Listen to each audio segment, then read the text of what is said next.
Hello and welcome to another episode of Starside Chats. I am one of your hosts, Aaron, and with me as always is Zach. How's it going, Zach? Pretty good. It is cold here in the Midwest again. We had like a nice spring, and then all of a sudden it got cold again. I normally wear like a button-down shirt and usually like a little zip-up sweater to work, but I guess preemptively retired that sweater for the season and was wearing a polo shirt pretty much all of last week. Yeah, too soon. I gotta dig it back out of the closet. But yeah, it got cold again. It did. So yeah, this week we have watched the Fallout TV show, both of us. So we're going to be talking about that. And that's the main entree. We do have a Nintendo Indie World Showcase to kind of dig through. We haven't been playing too much lately, I feel like. But I guess maybe I have a little short progress report on Final Fantasy VII Rebirth. But the only thing I've been playing, I'll just talk about it briefly because it's not really much. It was what I talked about last week. I'm still playing We Love Katamari, which is still great. It does a lot of things that it adds on a lot of ideas that Katamari Damacy created. But yeah, I also have mainly been watching stuff this week. Yeah, a lot of watching stuff lately and less playing things, but we'll get into that as we go. Do you want to start off with the Indie World Showcase, or do you want to hit this other news first? I want to briefly talk about the second thing because it's kind of disgusting, and then we can get into the happy Nintendo World. Do you remember that police body cam game from a couple? It's not out yet, but there was that trailer that came out that blew everybody's mind because it looked so realistic. Mm-hmm. This is in the same vein. I don't know what it is about body cam, but it like makes stuff look super real to me. This is a game called Digested that got a trailer over the last couple weeks. Actually, this looks like it was posted 3 months ago, but I heard about it this week. And it is it has the body cam feel of that other game, but the whole thing is that you're in a forest and there's a huge snake chasing you. So it's kind of like that Choo Choo Charlie game or whatever that was called, where you were on an island and that terrible train was coming to get you. This is like that, except it looks super realistic because it's body cam, and a big snake is trying to eat and digest you. And it looked super scary and gross. A lot of these. Yeah, I mean it. I don't know what it is about body cam, like putting something in like the fisheye lens that makes stuff look just so real. If you have a realistic enough looking environment, and then you just like put that like fisheye lens, and it's a little bit warped, it somehow works to make it seem way more realistic than it probably actually is once you get into it. But you can tell like when he holds up the little map thing that he's looking at, and you see like the gloves he's wearing, and like it seems like he's in some sort of like radiation protection suit of some sort. But yeah, I don't know what the story of this game is, and I will never play it also because it looks too scary for me. I was going to say, much like Choo Choo Charlie, just out of sheer curiosity, I might watch somebody play it for a little while, but other than that, I don't think I will engage with it. Twitter, for some reason, like knows I'm into video. I mean, obviously it got an algorithm or whatever, but if I swipe on the like For You page on Twitter, sometimes frequently it'll give me just these like little devs being like, hey, here's a new like test footage for my game, and this popped up and I was like, man, looks crazy to me, so I thought I would shout it out. Digested. You can wishlist it on Steam if you're into horror games, I guess. At least look up the trailer just to see how crazy it looks. Look up the trailer, but let's transition to something happy. The Nintendo Indie World Showcase. Yeah, on the complete opposite end of the scale, the very first game they had in this Indie World Showcase was Little Kitty Big City. Now, you're a cat fan. Did this do anything for you? I think I will play this. This is sort of like it's that kind of game like a short hike where you're sort of just in an open world and you have a list of things to do. So there's not really, I mean, there's an overarching story maybe that will conclude when you complete your list, but really it's just about running around, having a good time. it's like kind of an Untitled Goose Game type of feel, except that I think was more like narratively structured than this is going to be. But it looks great. This is, I think, what I wanted Stray to be. Yeah. Yeah. I was going to say, Stray was a little bit too narrative for me. This looks like somebody was like, oh, we should do a game like Untitled Goose Game. And then they saw Stray and were like, this isn't what anybody wants in a cat game. Let's do, like, combine the two, basically. I think it looks great. And I think I will pick this up when it comes out. I was just watching this trailer again, and, like, the cat, you have the ability to just, like, swipe a paw at stuff, and you can, like, trip people and knock them over. But also, there's, like, a shot where the cat is just, like, sitting on a laptop keyboard, and you're just like, yeah.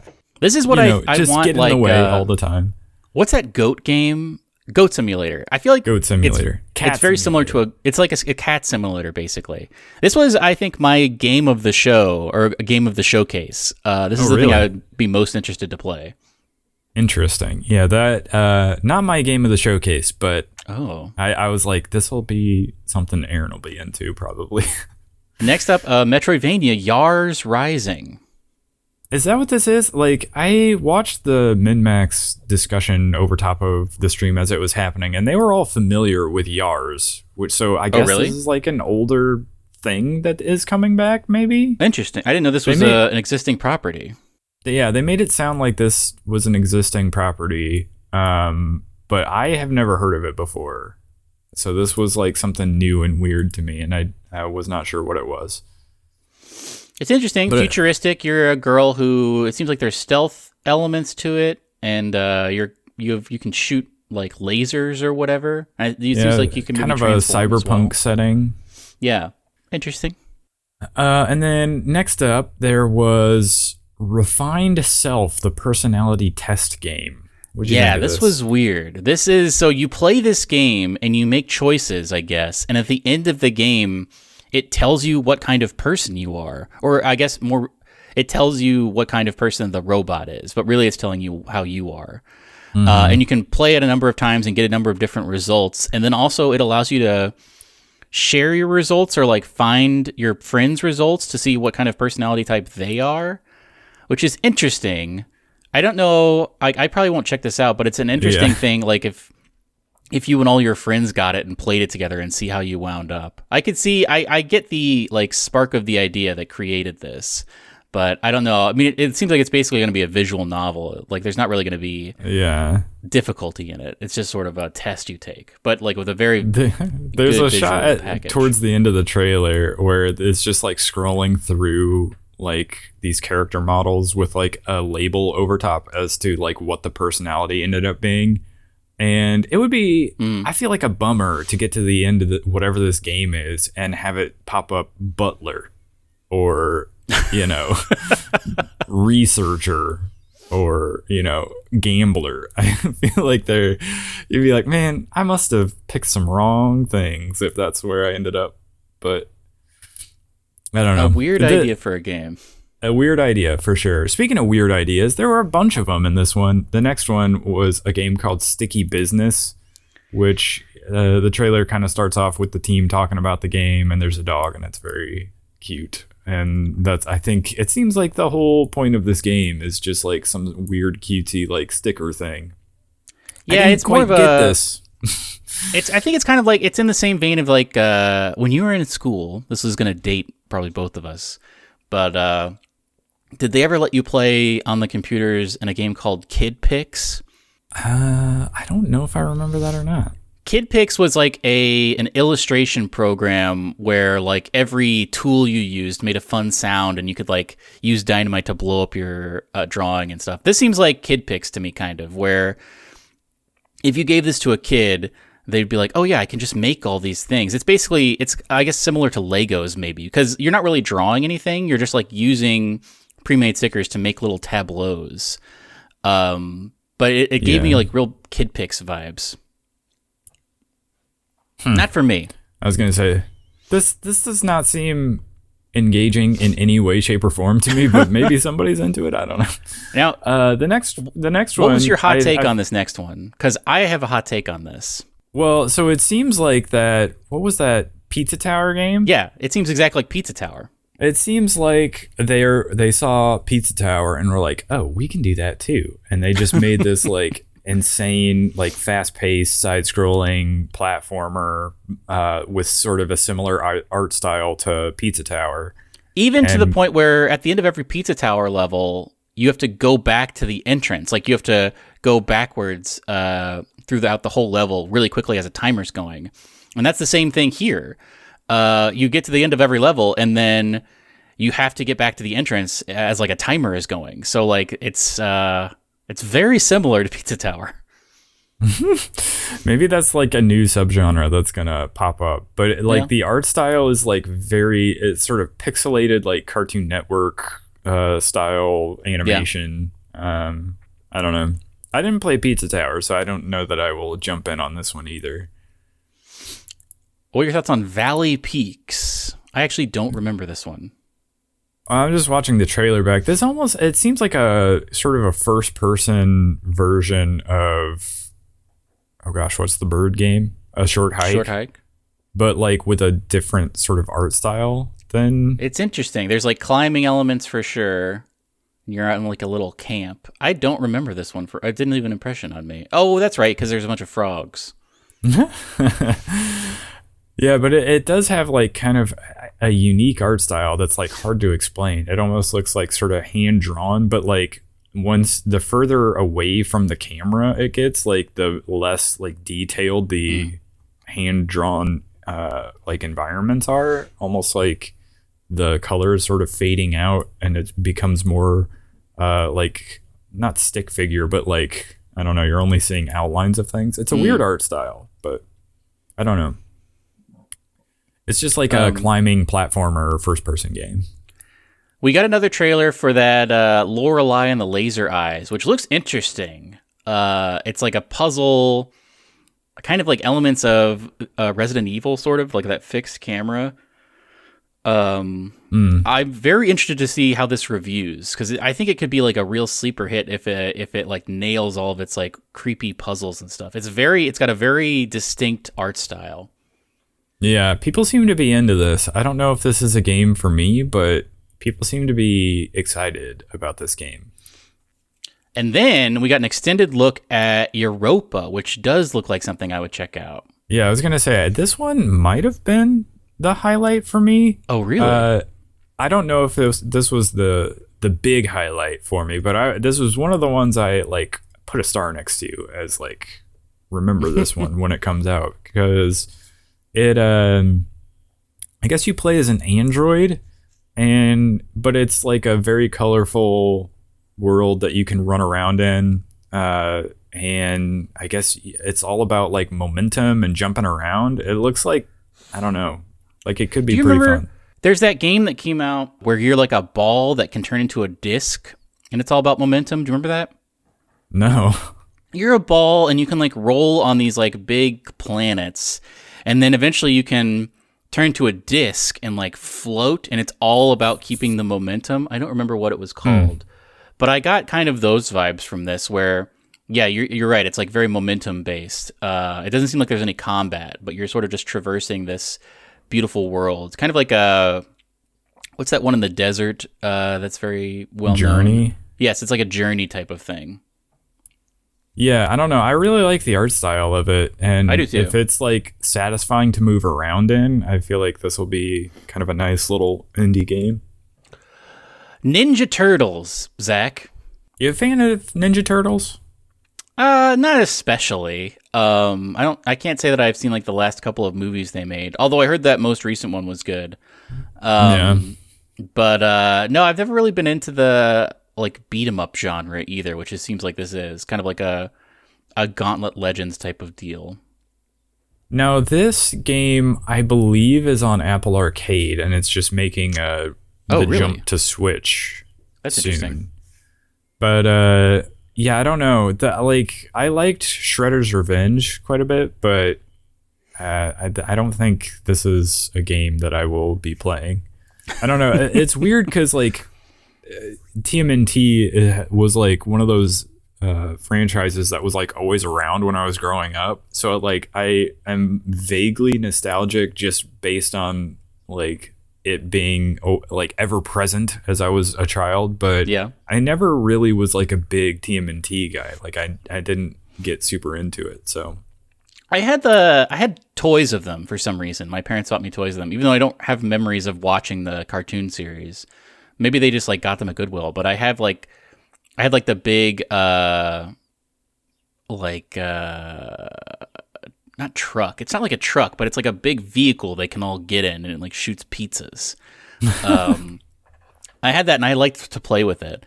But yeah, I can't say I have much nostalgia for Ninja Turtles. And I also will say the next game, even though it is cat related, it did not blow my socks off, and in fact, I probably will never play it.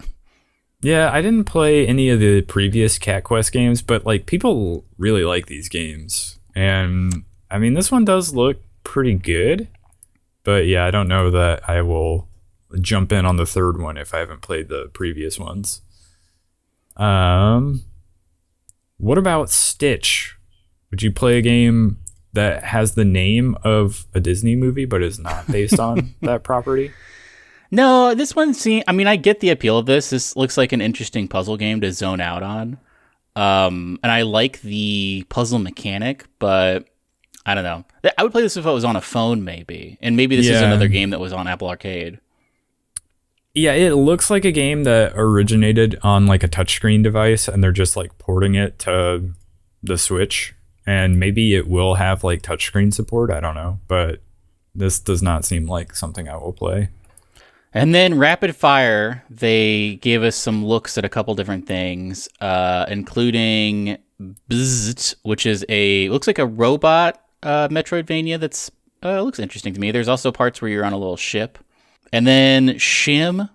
This game I feel like we've been seeing in little showcases for years now. And to the point where I forgot that it existed. And then when I saw this, I was like, oh, that's not out yet? Like that didn't I get come this out. Confused with, there's another game that's very similar to this called like Pedestrian or something, where you're like going through signs in an open world that's like moving around. Oh yeah, I vaguely remember that. Yeah, this is a game where you look like a frog made of shadow, and you're the only way you can traverse the world is by jumping from shadow to shadow, but because they're like being cast on like a person walking through the environment, or it's like something swinging around, you have to like kind of time your movements.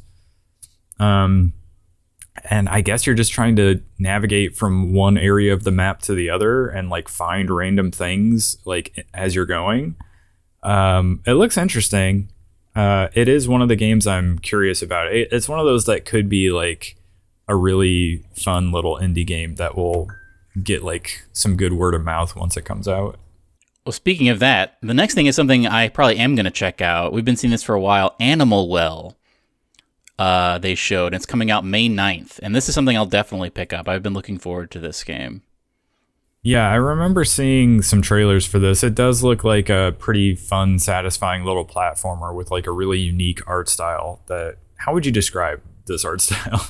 It looks like you're looking at a CRT kind of, because there's like lines on the screen, but it's like very negative, like photo negative kind of a thing, where it's dark and there's a lot of like, I don't know, you're like a little blob guy.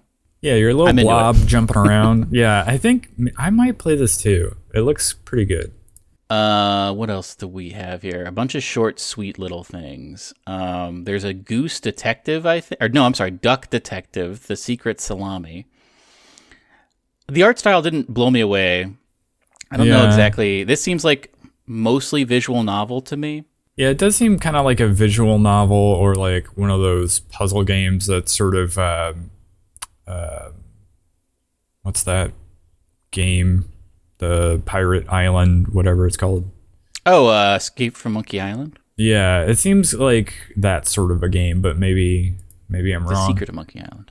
And then there was another Crab's Treasure, which everybody jokingly refers to as Crab Souls. So it's like you're underwater, but it's sort of a Souls-like action game, which I feel like just based on that description alone is going to get like, I feel like a bunch of people are going to play this and like talk about it. So I feel like it'll be a semi-hit once it comes out.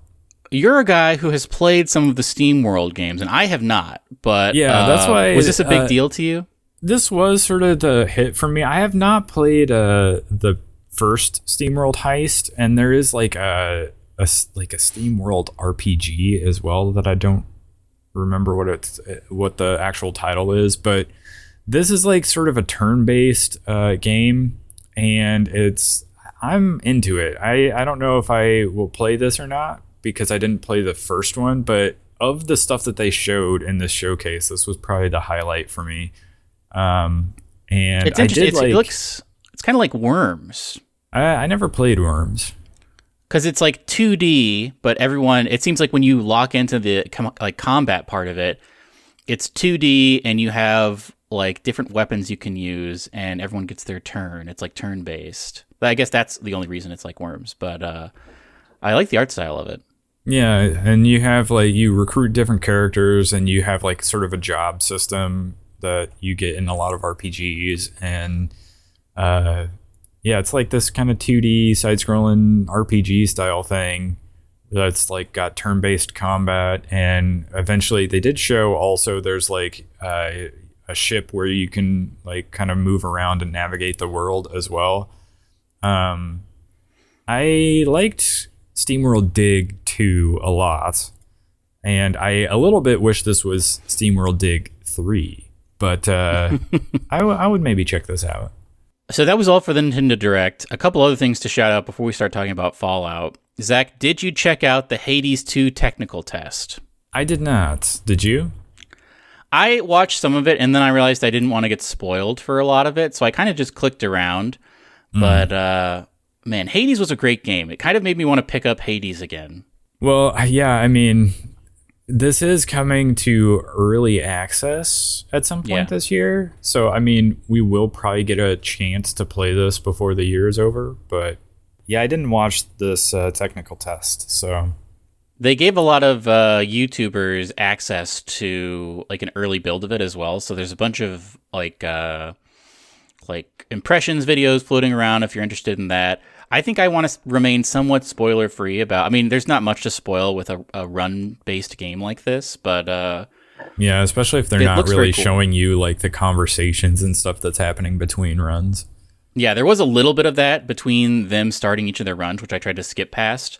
But it's interesting. You have a mana like gauge now because she's a witch, so she can cast spells. So it's a different. There's some different stuff going on, and I actually think I might pick up. I never fully beat Hades. I think I completed like 5 or 6 runs. I don't know how many runs you have to complete to get like the full story, but maybe I only did like 3 or 4 actually. But I put a good amount of time into it. I will like play this day one probably because I really liked Hades a lot, and this looks great to me. Yeah, I will maybe check this out. I don't know if I will wait for like the full release versus like getting in on like whatever the early access period is. But there are a couple of games that I am waiting on that on. Like I decided to wait on Cultic because I checked out that demo and then they were like, well, this is going to be forever to like, there's only like 2 levels out for it right now. And then also that Gloomwood game, which I'm very interested in, which is kind of like a new, like a reimagining of the original Thief. Looks great. And I keep getting recommended like videos for it because they are constantly updating it, but that's also in early access. And I don't really want to invest time into it until it's completely done. But hopefully the early access period for this will not be super long. Otherwise, that would be kind of a bummer. Speaking of like early access, that No Rest for the Wicked game is out right now. Oh, really? I didn't realize that. On PC in early access. Do you have to have an invite to do it? No, I think you can just go buy it on Steam and download it and play the early access.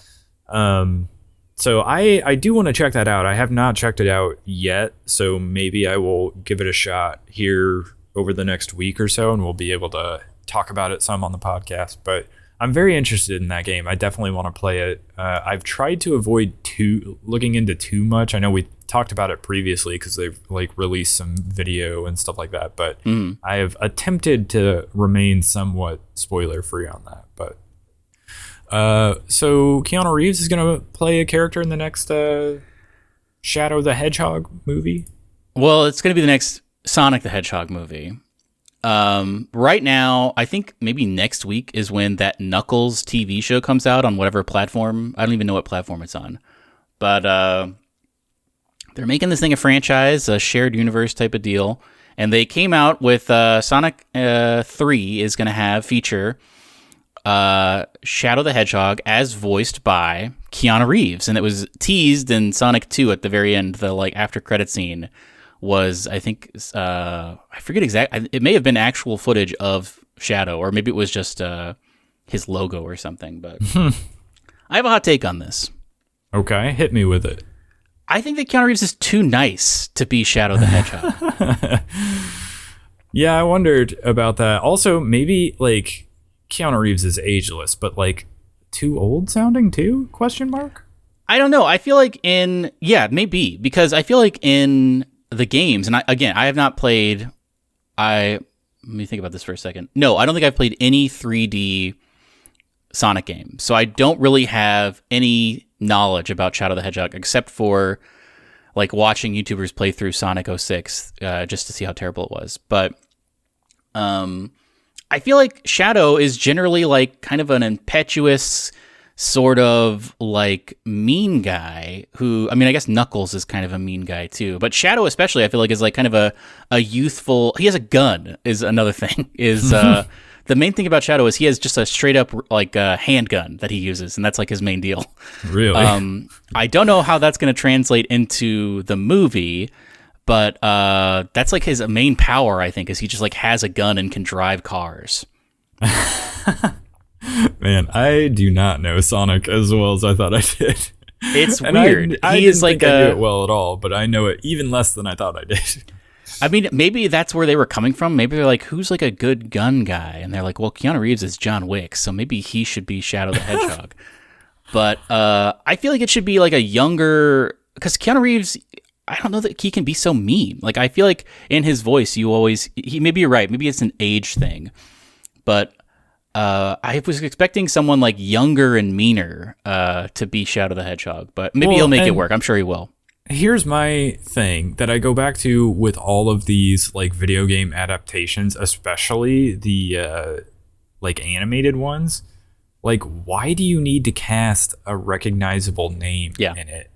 I get that Hollywood thinks, the people who know this franchise are already in and they'll be here, but we have to get the people who wouldn't normally be into this. So we need to cast a recognizable name so that they'll be I'm going to go watch the new Keanu Reeves movie. But is that going to work on this?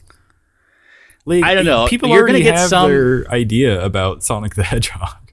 You're going to get some people who are what? Keanu Reeves is voicing Sonic or Shadow the Hedgehog? I got to check this out. But I feel I don't know. You already have an existing Sonic the Hedgehog franchise. People are already going to check it out. I don't think you need to have... Yeah, I mean, so your parents who are oh yeah, my kids wants to watch the new Mario movie, I'm going to take them. They're not thinking, oh yeah, I got to go see that new Chris Pratt movie. Nobody says that. Everybody's oh, this is Mario. I know what that is. Same with Sonic the Hedgehog. Nobody's going to be I'm going to go watch that new Keanu Reeves movie because he's in Sonic. I can't wait. It's just a weird thing because especially since if they're so recognizable Keanu Reeves, you're going to sit there and hear Keanu Reeves. You're going to be oh, that's Keanu Reeves, not, oh, that's Shadow the Hedgehog. Isn't it also crazy how Jack Black isn't in this movie? Yeah, that is surprising. He probably could have played Shadow the Hedgehog. He's in Mario. He's in that Borderlands movie that I think is not going to do well. Yeah, that is the worst offender of the stuff that I have been harping on here. And he's also in the Minecraft movie, and it seems like he's probably playing Steve. Really? Yeah. Man, I don't understand. Here's something else crazy about that Minecraft movie. I don't know what the deal with that is because... Yeah. I've seen some stuff on Twitter of backlot stuff, and they have made physical Minecraft trees. So part of it is live action, which is weird to me. and they have like from the start they've said this is a live action Minecraft movie, but I don't know what that's going to look like or what that means. Especially like Jack Black is not going to look like himself, I would imagine. Yeah, I was going to say Jack Black in a box suit. I don't know, because like you look at it and they did a really good job recreating. There's like a Minecraft tree that's just like sitting on its side in this back lot that there's a picture of that's been going around. But I don't know, man. I am really curious, like what even the what plot could of the that story movie is possibly be? Yeah, or what even it's going to look like. Yeah, that's true. I'm very curious. I don't know. I am very anti Hollywood making these adaptations and being like, oh, we got to get these big name people. Because, like, I get that you want even people who don't know what Borderlands is to come to your movie. But, like, Cate Blanchett in the Borderlands movie or Kevin Hart, like, really? I don't know, man. It is crazy sometimes how there's only like 10 actors in Hollywood, supposedly. It seems like they go through these cycles where there are like 10 or 15 people and are like, well, this is our pool of actors that we have to work with right now because they're the hot ones that we're into at the moment. And now, so they're just going to play all the parts and it's going to seem like cosplay. But something that is not a perpetrator of this crime is the Fallout show. Yeah, I think they did it right with Fallout. Also, like, not just doing a movie based on Fallout, but actually making it a show. Because one of the big things about a game like Fallout, for instance, is that so much of it is your, like, time spent in the world, right? It's not necessarily just, you know, mainlining the story and just give me a 2-hour version of whatever that story. It is like all the little side quests. It is all the little environmental storytelling. It is like all this little stuff. And you can't do that in a 2-hour movie, but you could extend it across like 8 to 10 episodes. And you can, you know, adapt the world the way they did with this show. And I feel like it's better for us not being able to recognize who the main actress is. Like, she's been in stuff, but like if they had cast somebody way more recognizable, I feel like that would have been detrimental. Should we get into it? Should we start talking about Fallout? We should. Yeah, let's do it. So I guess high level impressions. I finished it. Yeah, I did too. I feel like the more I think about it though, there are like, the further on you get in the show, the more it sort of messes with your perception of how stuff happened earlier on. Now, maybe this is me getting too far ahead, but like pretty obvious plot armor. If you think back to like the earlier episode where Cooper and Maximus are like fighting in that town and Maximus has the power armor. Because like spoilers for later in the show, Cooper's like, I was once in power armor suit. Do they still have this weakness at this spot? And then he shoots and kills the guy immediately. And you're like, oh yeah, I guess it still does. And he like instantaneously dismantles and takes out these like heavily armored Very troops. true. But if you go back to that earlier episode, he's just like shooting at him and doesn't know what he's doing. He can't, and like they barely do any damage to each other. And then they get forcibly separated by, you know, flying power armor, which is also not really a thing in the Fallout universe. So I feel like the more you think back on some of the stuff that happens in the show, the more head scratching it is a little bit. Overall, I still liked it, but there are some like little decisions like that where you kind of scratch your head a little bit. Also, to question another thing that happens earlier on in the show, like we didn't really think about it much in that first episode, but now that we know what we know from the rest of the season, you go, in the first episode, Raiders break into the vaults. They break into vault, 32? And they maintain this ruse to like, you know, have this like exchange of like marriage with Vault 33. And one, why would they do that? Like, why would they even bother with the ruse? They're just going to kill everyone and kidnap Hank. Also, why didn't Hank recognize the leader of the raiders, because clearly they had a past and he should have recognized her, but he didn't even say anything. He just kind of let it go on. Like, yeah, that's interesting. Basically, none of it makes any sense when you think back on that first episode. Well, and I don't understand what that main antagonist deal is. Like, I guess she was cryogenically frozen, but she wasn't cryogenically frozen. Spoilers, I guess, for also this whole series. Yeah. Because we're going to talk about a bunch of stuff. Yeah, we're going to talk about everything. At first, I was like, oh, is she also a ghoul somehow? And maybe she's wearing makeup to make it seem like she's a human? I feel like there was some discussion in like one of the flashback scenes where she's talking to Cooper and some of the other people about there's talk about trying to live forever or whatever, or like extending your life like a really long time. And I also assume that because her brother, Lucy's brother, like breaks into, what is it, Vault 32 or 31? One of those? The 31, I think, is the control one. Yeah, and they find those pods where like all the people, like the people from, you know, the olden times before the bombs dropped. Yeah. I feel like they were cryogenically frozen. But she didn't work for Vault Tech.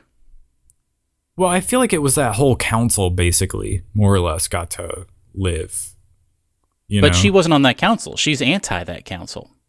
Yeah, so I guess I don't know how she ended up living forever unless she somehow. I think probably next season there will be a thing, because this is I think this is maybe what happened is maybe, and if they don't explain this, I guess whatever, not super big deal, but I think she probably like snuck into that vault somehow or like replaced someone, and then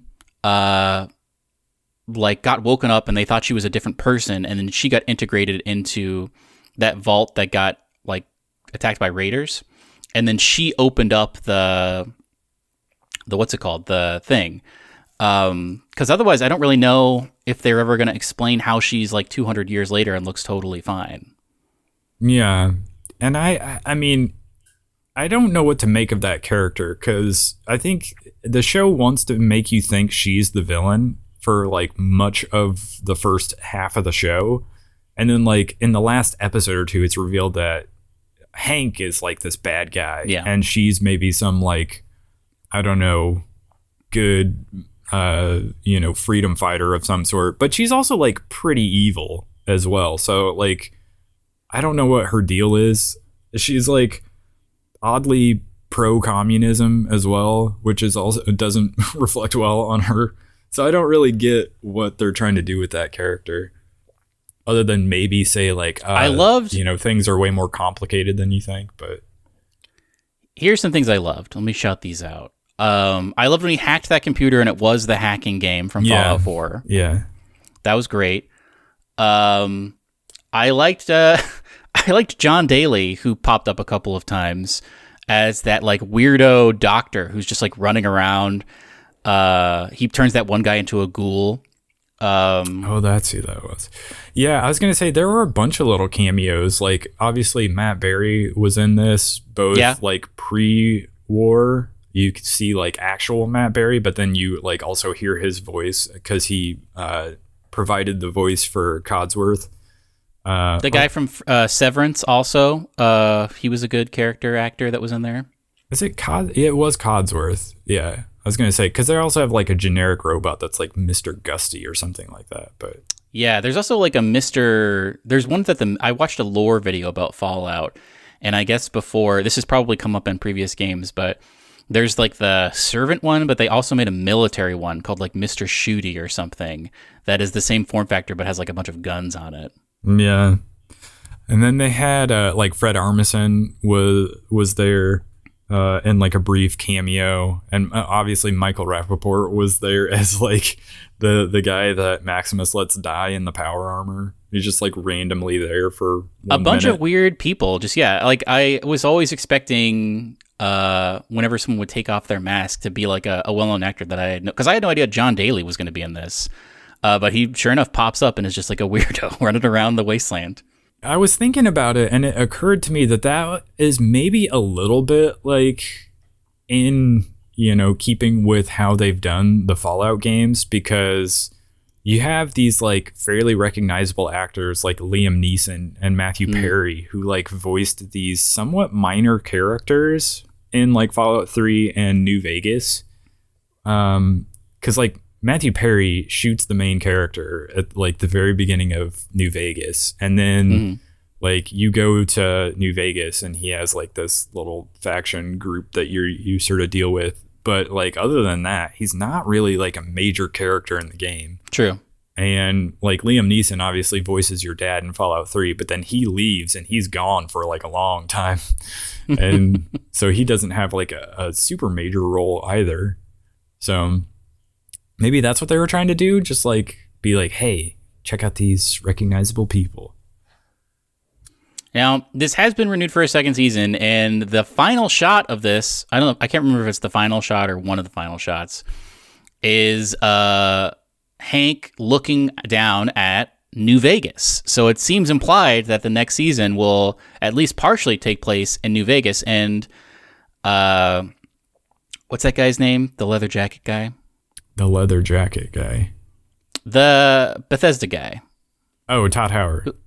He has come out and said that New Vegas is canon. Yeah, so this was a little bit of a controversy that happened like once people made their way through the show. They started talking about like what was canon between the show and New Vegas, because there's like a shot late in the series where they're looking at this like blackboard and somebody has like drawn out a timeline, and they show like I think it's either Shady Sands, like the fall of Shady Sands, or like New Vegas, and they're talking about, it is Shady Sands, I'm pretty sure. Where they talk that's the one about, that got blowed up. There's like a little arrow pointing to like a mushroom cloud, and the timeline that they have it on would seem like it would have happened like right before the events of New Vegas. And in New Vegas, obviously, New California Republic is like alive and well, and you imagine their headquarters in Shady Sands. Like, there's not really any mention of it having fallen, but then obviously the show, like that timeline says it happened before that, and Shady Sands would have fallen before the events of New Vegas. So like they're like, oh, well, one of these is inaccurate, or you're literally saying either the show is not canon or New Vegas is not canon, because they kind of don't jive with each other now. And so Todd Howard, without really like explaining anything, is like, no, they're both canon. Okay. Well, here's something else interesting, because I think it was maybe it was Jonathan Nolan. Someone was like, they were talking about Fallout stuff, and somebody asked him, like, hey, is there anything you had to like avoid for the next like anything like lore wise they said you couldn't do with the Fallout universe? And he was like, yeah, I know where the next Fallout game is set and what the plot of it is, basically, because they've already mapped it out, and so I know what I should not do. Yeah. So I'm interested to see. I would assume, I guess there's no way to know, but I would guess it takes place after the show. But we've only really seen like East Coast stuff, and then this like California, New Vegas type. So, I mean, it could take place what if it takes place in Chicago? That would be crazy. Yeah, people are speculating that it will be like on the other side of the country, or, I mean, even it could still just be. So it's completely removed from what's ever going on with the show. Yeah, exactly. But, I mean, who can say? I bet Jonathan Nolan could, but, It is crazy. I saw a tweet where somebody was like, it's wild that, like, if you got really into Fallout from this show and then you go to look to play a game, the last game in the series came out like 10 years ago. And the next game is probably not going to come out for like another 10 years. Yeah, that's true. They could have timed because the next thing on the horizon for them is definitely Elder Scrolls, you would think, but that's not going to come out probably until who knows when. They have said that, Elder Scrolls was up next for a mainline game, and then Fallout would be after that. And I feel like there was talk about maybe letting Obsidian do like a New Vegas 2 or like some sort of follow-up. But like that seems like it's been shot down at this point. So yeah, I don't know. Obsidian's working on their own stuff now. Yeah, what if they do their own not Fallout the way they've done with Elder Scrolls and well, I guess they kind of already did. I was going to say I think people think of the Outer Worlds as sort of their version of Fallout, but it's kind of their version of Starfield. Yeah, that's true, even though it came out before Starfield.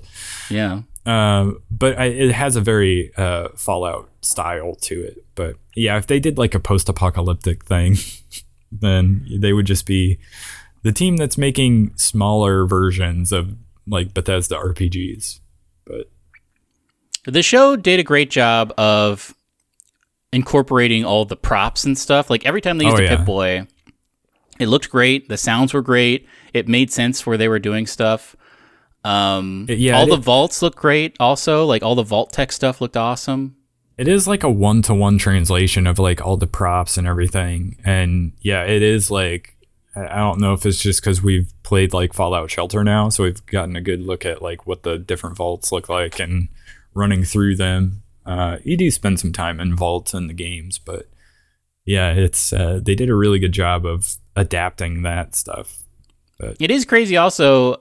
I guess in the games it was never clear who dropped the first bomb, but this pretty solidly puts into canon that Vault Tech themselves dropped the first bomb, which is kind of crazy. Yeah, I feel like that was a big reveal, not just for the show, but for the franchise overall. Yeah. And I don't know, like, I'm not a lore expert on this, and like if you try to talk about these, like all the people who seem to have like photographic memories of everything that happened in any of the games will jump down your throat if you get it wrong. But I feel like there's that DLC that happened in Fallout 3 where you're like in Alaska fighting Chinese because they like attack Alaska or whatever, and it's like right before, it's like an event that sort of escalates the war into like obviously the bombs falling, but I guess maybe that could still, I don't remember it well enough. Well, they keep talking about that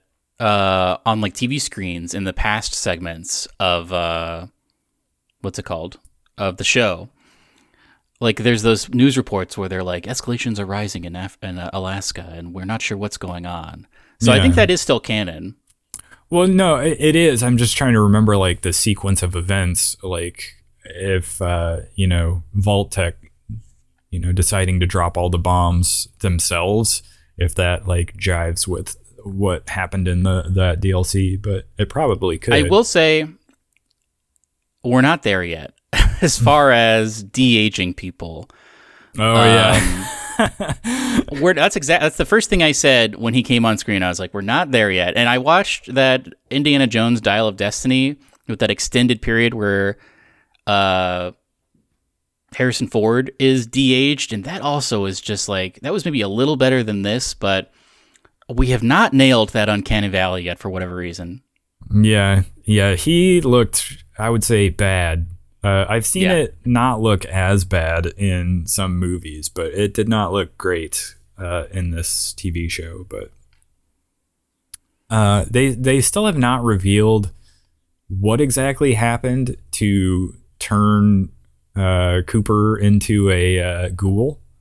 True. And what he did in sort of the time in between, like the bombs dropping and where the events of the show pick up. But yeah, so at some point he breaks up with his wife because in the first episode they're talking about how he's paying alimony, but he has to at some point, he's with his daughter and he's looking for his daughter in the show. So during, like, in between the times the first bombs dropped, he gets on his horse, he starts to ride, and that's kind of the last we see. But he must hook up with his wife, and she takes the daughter and kind of like loses him or whatever. And because it seems like he believes that they're still alive and maybe cryogenically frozen somewhere. But there's no trace of them. Yeah, I'm there's that's still up in the air. There's what's going on with Lucy's brother. Will he I guess cryogenically freeze himself or like figure out a way out of that situation?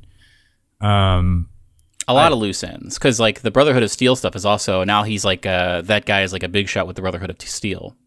Yeah, which that character is so stupid. Like, I honestly don't know what his plan was. I feel like he just makes a lot of really dumb decisions because, one, like, refresh my memory, but, like, in the games, you don't just, like, the ghouls aren't sort of immortal in terms of, like, if they get injured by something, they heal Wolverine style. Like, I don't recall that being a thing, but maybe it is. I don't remember. Can't you recruit one of them to be your partner in 4?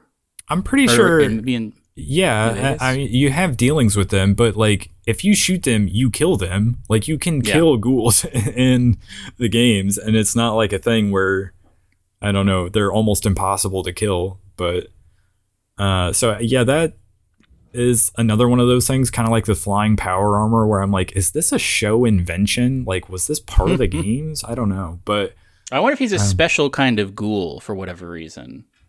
Well, no, but the other Brotherhood of Steel guy like takes that serum and becomes a ghoul. True. Though his face has not melted off yet, but yeah.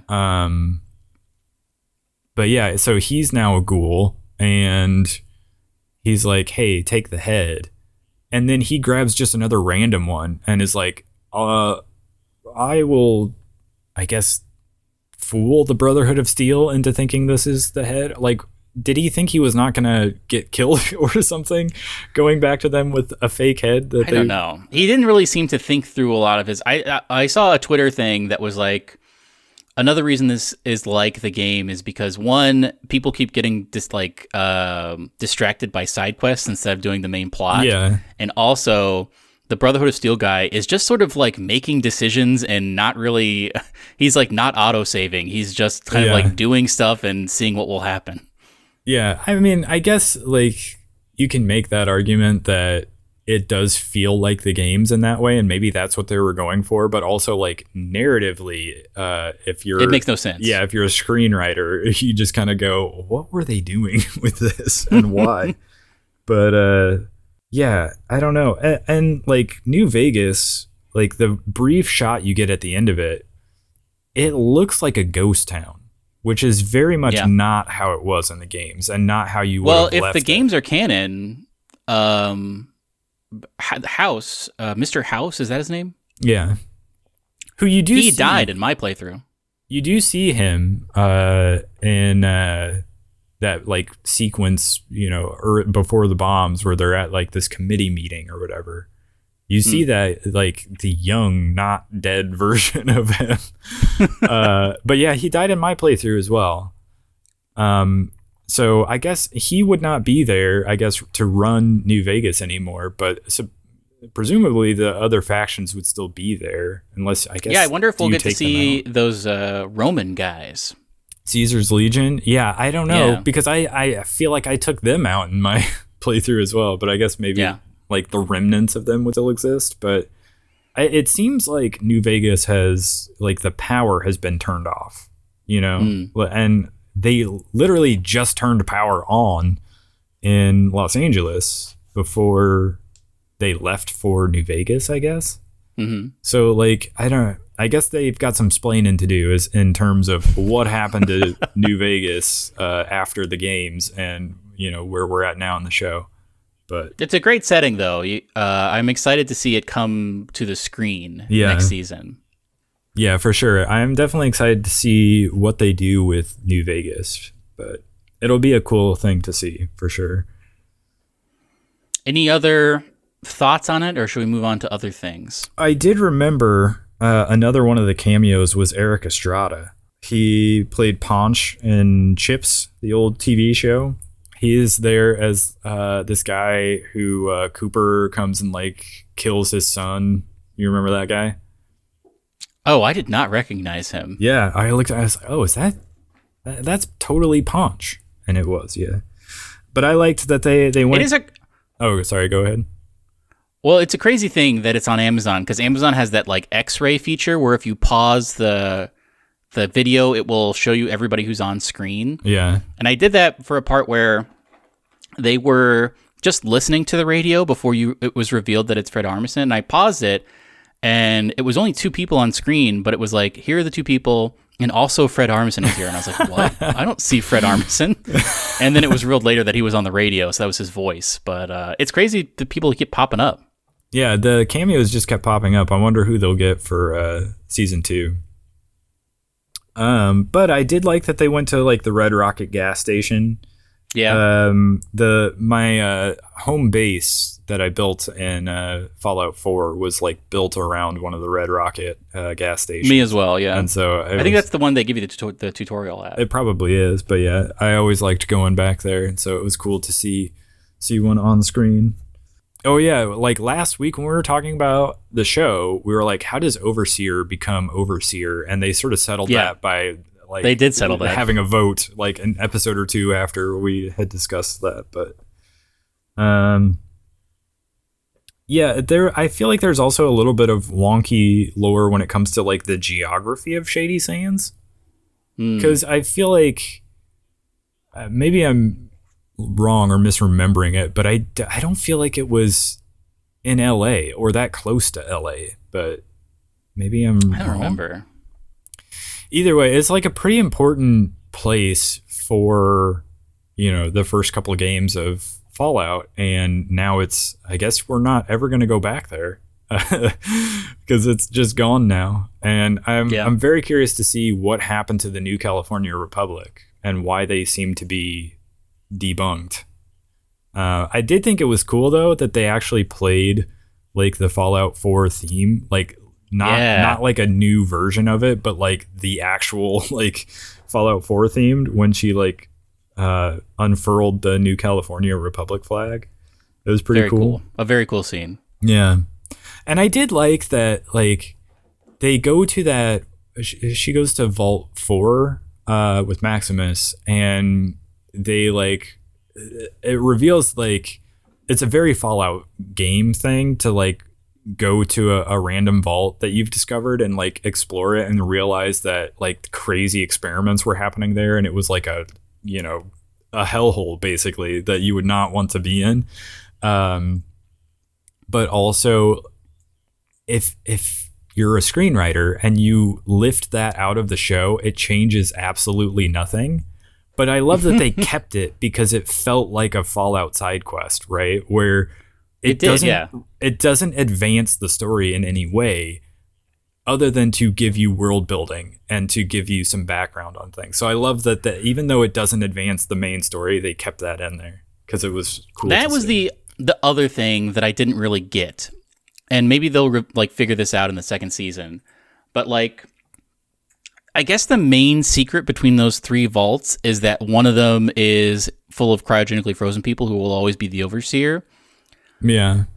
I feel like that's not a huge bad deal for the other 2 vaults. But when they went to that other vault, like everyone was trying to kill themselves for some reason and they were like super mad about it. Like, I feel like that's not a huge problem. Like if I found out that, the other vault is actually just cryogenically frozen people who are from Vault Tech, like, that's not going to make me want to like stick a fork in a toaster. Like, I don't get why they're so mad about that. Yeah. Yeah. Unless there's like a secret other thing that's happening. I don't, maybe it'll come back into play, but I don't know why the people of Vault 4 were like worshiping that one lady. Like she was some sort of god. Also weird. Yeah. So I feel like they just sort of introduced that and have yet to do any sort of explanation as to how that came to be or why it is. And now she's dead. So, I mean, yeah. And so, yeah. Unless she comes back, I guess. I guess it doesn't even matter. But there seemingly there's no like connection between like that group that she has and like that vault. So like what would cause them to do that? It just was a weird thing. I don't know. I am very curious to see if they ever do reveal how she made it 200 years later. I would assume she's been out of play, like in cryogenic, like being cryogenically froze somewhere. But if they reveal that she somehow has been living in the wasteland this whole time, I guess that's also interesting. And that would explain why they would worship her if she was like 200 years old for some reason. Yeah. But I mean, I suppose it's also possible that she like stole Cooper's wife's spot in the cryogenically frozen, that would be crazy. Yeah, You'd be mad about that. That would explain why Cooper was so desperately going after her, but they don't really explain that, and I feel like the opportunity to have revealed that has come and gone now that she's dead, but maybe we'll find out more later. But what else? Shogun, did you finish that up? Or I keep forgetting it's being aired weekly. Yeah, so there was a pretty big episode this last week where a big thing happens that I feel like is too spoilery to talk about, but unless I guess maybe you're not going to watch it, and whoever is listening, I probably will watch it eventually. All right, so I won't say, but it's worth watching. It's a good show, and they are to what I believe will be the series finale next week. So I guess in like a day as this podcast is going up. So very excited to see where it goes from here. But very good show, highly recommend. What about you? I watched 2 animes. One of them was only 12 episodes long, so I finished it this week. But the other one I just started. One of my coworkers keeps telling me to watch that Solo Leveling show, and I finally did, and it's pretty good. Solo Leveling is a show where I didn't realize this, but it's a Korean animated show, which I have not watched many of, but it's on Crunchyroll, and it is subbed as everything else is, and also dubbed, but I watched the subbed version. But it's one of those shows where monsters are invading, and so people have awakened talents that they need to use in order to defeat these monsters. It has an interesting premise, though, because when you become awakened to fight these monsters, you never are able to get stronger or weaker, so you're classified, and then you can never really change your class. And so there's a guy who's classified as super weak, but he, through the show, unlocks a thing that basically puts him in a video game-esque situation where he is able to level when no one else can. So he's kind of keeping it a secret, but he's also like gaining new skills and stuff. It's extremely violent. There's some like very violent stuff that happens in it, but I liked that. I'm excited for whenever season 2 comes out. It kind of left on a big cliffhanger. And then the other one I'm watching is a lot lighter heart. It is another one of those, and I've watched a bunch of these because I'm a sucker for them. Another one of those VR MMO animes where it's like 2 high schoolers who I don't know, that the romance hasn't really come into it. It's not as focused on the romance, but it's a thing where a guy likes to play very bad games that are very glitchy, and so he plays a bunch of those, and then he starts playing Shangri-La Frontier, which is the name of the show. And that's like the best game that everyone plays. And because he is used to these bad games, it gives him sort of an advantage as far as like he's able to like, figure out glitches and patterns and whatnot. But I like the idea of a VR MMO. Hopefully sometime in our life that will exist and it'll be fun to play. But we talked about Shangri-La Frontier at one point. Maybe a month or two ago, because I had started. Did you watch it? I watched like the first 2 or 3 episodes of it, and so. Oh man, I didn't realize that. I totally forgot about that. We talked briefly about it on the show before, but did you finish the season? No, I'm like maybe 10 episodes in. Maybe I'm like halfway through. I think.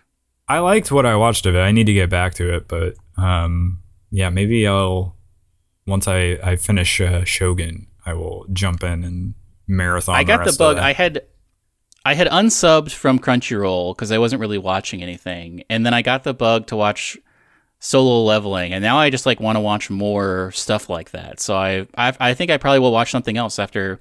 That's the great thing about Crunchyroll is like they're constantly pumping stuff out every season over in Japan, and if you just like don't sub for a while then come back, there's a bunch of new shows that have like 20 episodes or whatever. Yeah. So I'm into it. I'm excited to watch more of that and check out what else is. I haven't really browsed what happened like the last couple seasons of anime releases, so that's what I've been watching. Not really playing anything except for Katamari, or We Love Katamari. Yeah, I have made just a little bit of progress in Final Fantasy VII since we last talked. I'm in chapter 11 now. I don't remember if we've talked about that or not. I think you were in 10 last time we talked. But yeah, so a lot of stuff happening, And I just want to get to the story beats at this point, and I'm finding myself more and more frustrated by the gameplay the longer I go. But yeah, I was playing last night, and it's a chapter segment where you're only playing as Cait Sith, and like you have Barrett and Aerith with you, but they like you keep getting separated, and you have to do stuff as Cait Sith. And like I get that they're like trying to get you to play all the different characters, and they're spicing up the gameplay and getting you to at least put some time in with each of the characters. But like, I got really annoyed trying to. I had to try 2 different like bits of combat like multiple times to get through it, because it was, I don't know. I find timing blocks to like, because you can hold the block button and you'll take reduced damage, but you still take damage. So like you have to like perfectly time a block to get immunity from the damage, and to sort of like knock them down a little bit and stun them so that you can have a window of opportunity to deal some damage to them.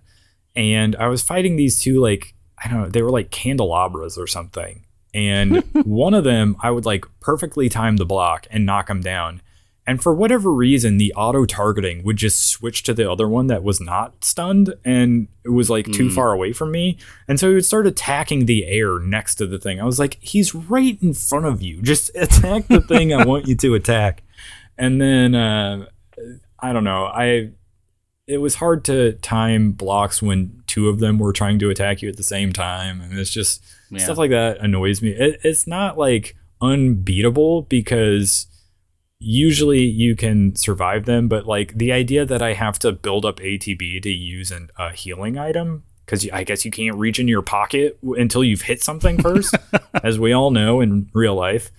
So like I get they're also going for that hybrid like turn-based plus action RPG thing, but sometimes that feels more clunky than it should be.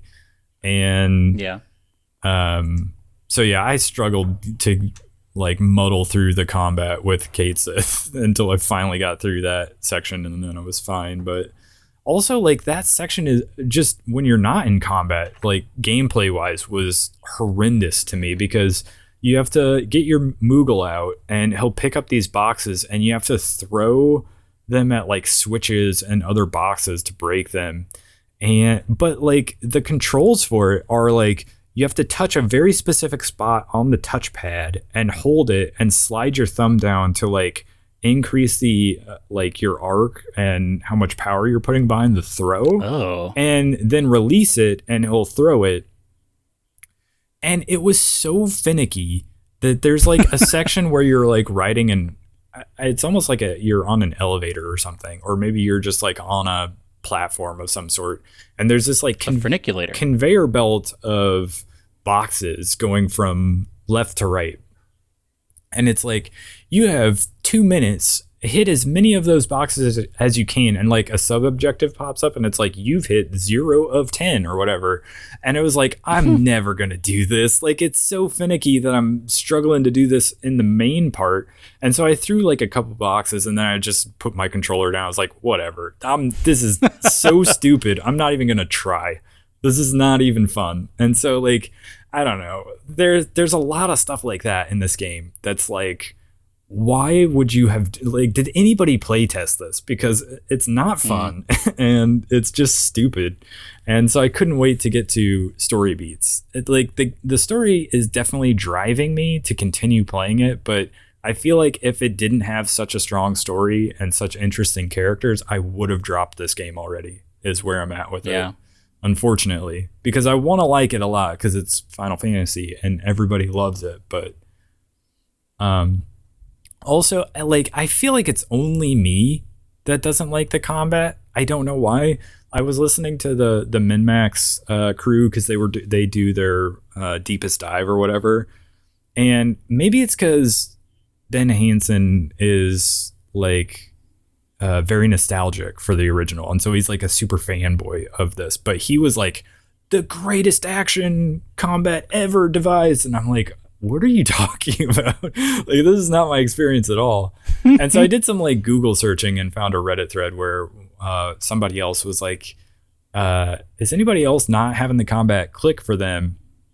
And I was like, oh yeah, here we go. This is my people. They're going to talk about why it's bad. But no, everybody was like, you're crazy. This is the greatest action combat ever devised. And I'm like, are people just fanboys for this? Or am I just completely out of my element and don't get it? So I don't get what the disconnect is, but I cannot seem to wrap my head around the combat, and it's driving me crazy. But evidently people love it, and it's just me. So maybe if you've been on the fence of playing this game, maybe don't listen to me complain about the combat if you're considering it. But on that note, do you have any parting wisdom? Zach, I downloaded DaVinci Resolve. Oh, you did finally download the free video editor. And I have to say, it does a lot of what I need. That there was a little bit of a learning curve with some stuff. Yeah. But it's crazy. It's totally free. It installs immediately. It's like very small. I rendered a video. I rendered like a 6-minute video that took like 30 seconds. It took like no time. DaVinci Resolve is great and it's free, so you don't have to be shackled to Adobe if you don't want to. Definitely check out DaVinci Resolve, and you don't need to buy the Pro version. It seems like the Pro version is not necessary at all. So that's my parting wisdom. Yeah, I've used it, and it is a powerful little video editor. The only reason I went back to Adobe at one point was because DaVinci Resolve is more for like filmmakers, so it doesn't really handle like higher frame rates or like variable frame rates very well. And so when we were doing like videos for our YouTube channel and I was trying to put gameplay in there, it a little bit didn't handle that super well. And so it's not exactly built for that type of thing, but and Premiere definitely handles that better. But if you're just like, you know, taking video you shot and you're editing it together, then DaVinci Resolve is like a great little free option for you. So that's my parting wisdom. On that note, go ahead and follow us on YouTube, Instagram, and Twitter at Starside Cafe, and we'll catch you on the next one. Goodbye. Goodbye.